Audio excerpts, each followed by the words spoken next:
Hello दोस्तों, स्वागत है आपका अपने YouTube चैनल देवेंचंद क्लासेज में। मैं देवेंचंद पांडे आज आपको क्लास 12 के फिजिक्स के इस वीडियो में बताने वाला हूं। मैंने कल कुछ बातें बोली थी। मैंने बोला था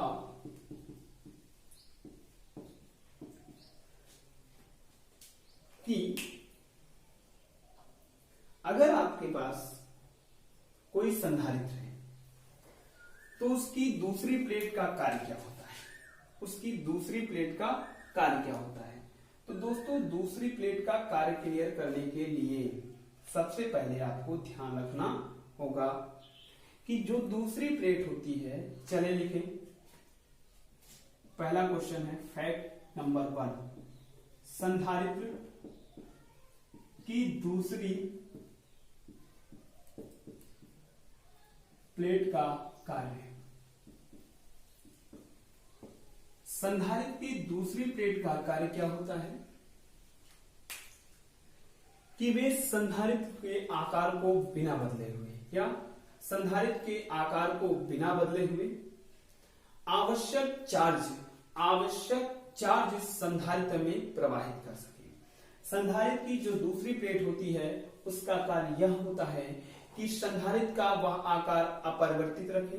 संधारित्र का आकार वह अपरिवर्तित रखती है और संधारित्र का आकार अपरिवर्तित रखने के साथ साथ वो करती क्या है, उस संधारित्र में आवश्यक आवेश को पूर्ण रूप से संचित कराने में उत्तरदायी होती है। क्लियर? चलिए दूसरा क्वेश्चन यहीं पर आता है। दूसरा क्वेश्चन यहीं पर उठता है। मैंने बोला था कल कि परावैद्युत सामर्थ्य किसे कहते हैं। परावैद्युत सामर्थ्य किसे कहते हैं। परावैद्युत सामर्थ्य दोस्तों, डाइइलेक्ट्रिक पावर जो होता है वो क्या होता है। डाइइलेक्ट्रिक पावर होता क्या है, किसी परावैद्युत पदार्थ का वह अधिकतम विद्युत क्षेत्र, किसी परावैद्युत पदार्थ का वह अधिकतम विद्युत क्षेत्र, किसी परावैद्युत पदार्थ का वह अधिकतम विद्युत क्षेत्र, लिख देते हैं, किसी परावैद्युत पदार्थ का वह महत्तम विद्युत क्षेत्र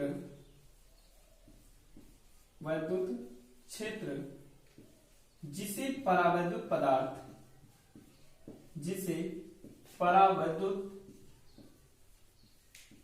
पदार्थ बिना टूटे हुए, बिना भंजन किए हुए सहन कर सके, बिना भंजन किए हुए सहन कर सके, क्या कहलाता है, परावैद्युत सामर्थ्य कहलाता है। क्या कहलाता है, परावैद्युत सामर्थ्य कहलाता है। किसी परावैद्युत पदार्थ का वह अधिकतम विद्युत क्षेत्र जिसे परावैद्युत पदार्थ बिना भंजन किए हुए सहन कर सकता है, परावैद्युत सामर्थ्य कहलाता है। चलिए एक और इंपॉर्टेंट क्वेश्चन की मैं बात करता हूं। 2010, 2013 और 2017 के क्वेश्चन हैं। ये सभी क्वेश्चन क्या हैं, एक बोर्ड एग्जाम में पूछे गए हैं। तो चले अगला फैक्ट है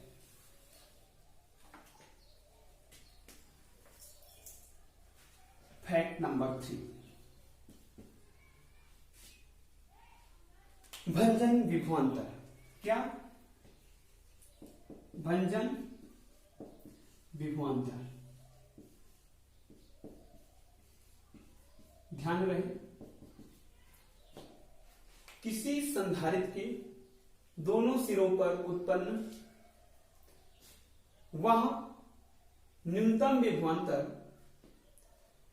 किसी संधारित्र के दोनों सिरों पर यानी दोनों प्लेटों के मध्य, किसी संधारित्र के दोनों प्लेटों के मध्य उत्पन्न वह अधिकतम विभवांतर, किसी संधारित्र के दोनों प्लेटों के मध्य उत्पन्न वह अधिकतम विभवांतर जिसे परावैद्युत पदार्थ बिना भंजन किए हुए सहन कर सके। किसी परावैद्युत पदार्थ के दोनों सिरों के मध्य उत्पन्न वह महत्तम विभवांतर जिसे परावैद्युत पदार्थ बिना वैद्युत भंजन किए हुए सहन कर सके भंजन विभवांतर कहलाता है। भंजन विभवांतर या भंजन विभवांतर कहलाता है। चलिए अब हम लोग बात करते हैं ऊर्जा घनत्व। ऊर्जा घनत्व, ऊर्जा घनत्व मीन्स दैट चार्ज डेंसिटी।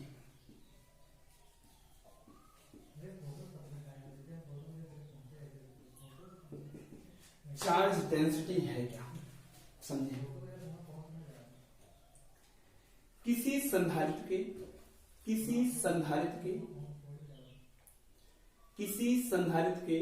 एकांक आयतन में संचित ऊर्जा, किसी संधारित्र के एकांक आयतन में यानी उसके एक, अगर कहें उसका वॉल्यूम कितना है 1 मीटर क्यूब है, कोई संधारित्र है जिसका वॉल्यूम कितना है 1 मीटर क्यूब है, तो इसमें जितनी ऊर्जा होगी उसे ही क्या कहेंगे, ऊर्जा घनत्व कहेंगे। क्या कहेंगे, ऊर्जा घनत्व कहेंगे। समझ में आएगा। तो क्या किसी संधारित्र के एकांक आयतन में संचित ऊर्जा घनत्व कहलाती है। किसी संधारित्र के एकांक आयतन में संचित ऊर्जा घनत्व कहलाती है। क्लियर। चलिए समझे बात को। मान लेते हैं, माना कैपिटल ए क्षेत्रफल का संधारित्र है, कैपिटल ए क्षेत्रफल तथा सी धारिता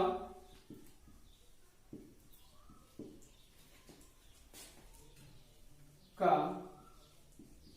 एक संधारित्र है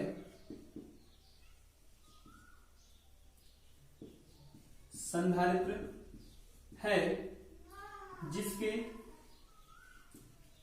प्लेटों के बीच की दूरी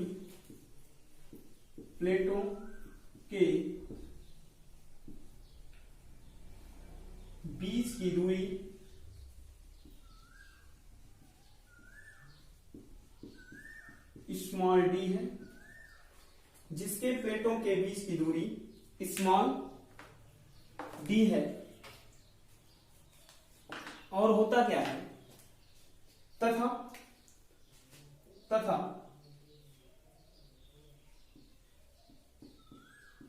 संधारित्र के सिरों पर विभवांतर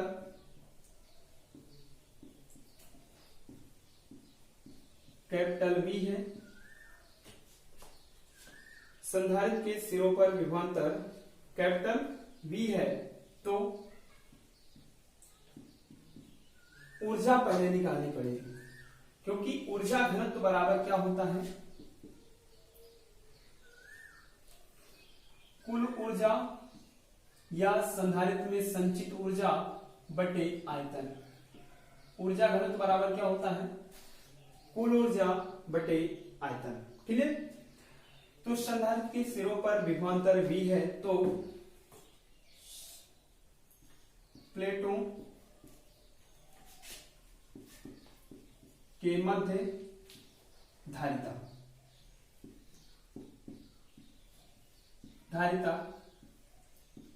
आप जानते हैं कि C इक्वल टू होता है A epsilon not by T। समांतर प्लेट संधारित्र के मध्य धारिता का सूत्र क्या होता है, C equal to A epsilon not by D। Clear. चलिए अब आपके पास ये आ गया। इस संधारित्र पर ऊर्जा अगर हम निकालें तो निकाल सकते हैं, जी हाँ। तो क्या, कुल ऊर्जा, संधारित्र में संचित कुल ऊर्जा लिख लेते हैं। संधारित्र में संचित कुल ऊर्जा। सपोज स्मॉल यू है, small U is equal to क्या होता है, हाफ सी और बी स्क्वायर, यानी हाफ सी के स्थान पर वैल्यू कितनी है, A epsilon not by D, A epsilon not by D और कितना बी स्क्वायर, यानी जो आपकी ऊर्जा होगी क्या होगी, U is equal to A epsilon not B square by D. Clear. चलिए बात को आगे समझते हैं। अगर हम कहें कि इसका आयतन क्या है, आयतन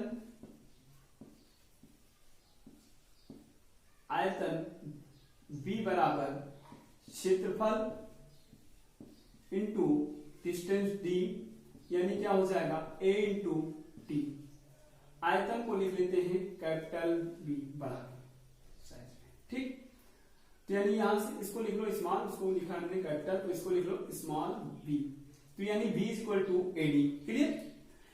तो यहां से आयतन मेरे को क्लियर हो जाएगा, क्या हो जाएगा, आयतन हमारा क्लियर हो जाएगा।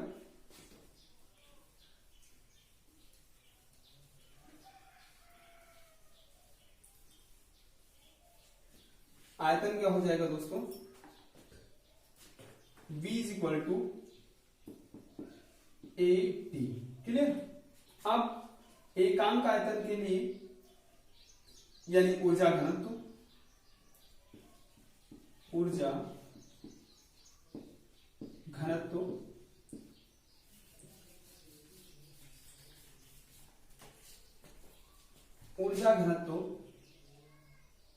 इज इक्वल टू क्या होता है, कुल ऊर्जा और अपॉन का आयतन v, कुल ऊर्जा बटे आयतन, यानी कुल ऊर्जा और बटे आयतन, यानी संचित ऊर्जा और अपान का वॉल्यूम। क्लियर। संचित ऊर्जा कितनी है, 1/2 ए एप्सिलॉन नॉट बी स्क्वायर और होल अपॉन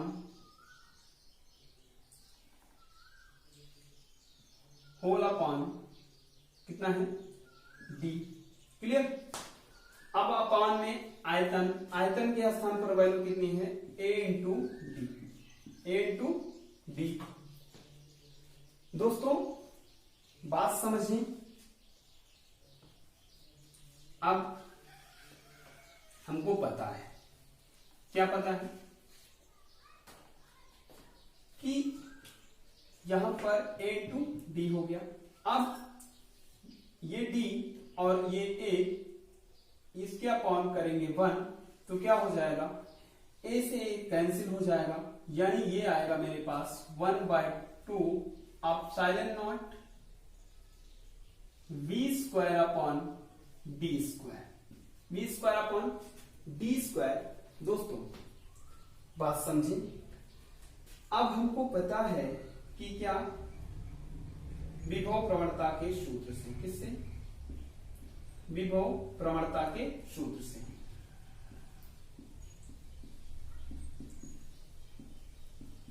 सूत्र से दोस्तों विभव प्रवणता का सूत्र होता है v इज इक्वल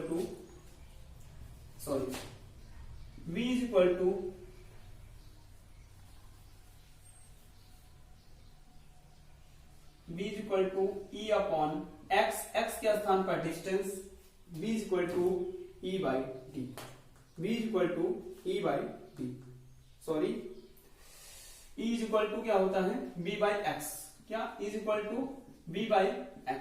विभव प्रवणता का सूत्र e is equal to v by x, यानी यहां पर विभवांतर है v और x के स्थान पर कितना है d, यानी यहां से v है विभवांतर, v विभवांतर इज इक्वल टू क्या हो जाएगा इंटू डी,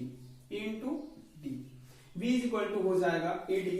अब ऊर्जा घनत्व हम लिख लेते हैं capital U is equal to 1/2 epsilon not, और v के स्थान पर कितना लिखेंगे, e और d और square whole upon d square. Clear?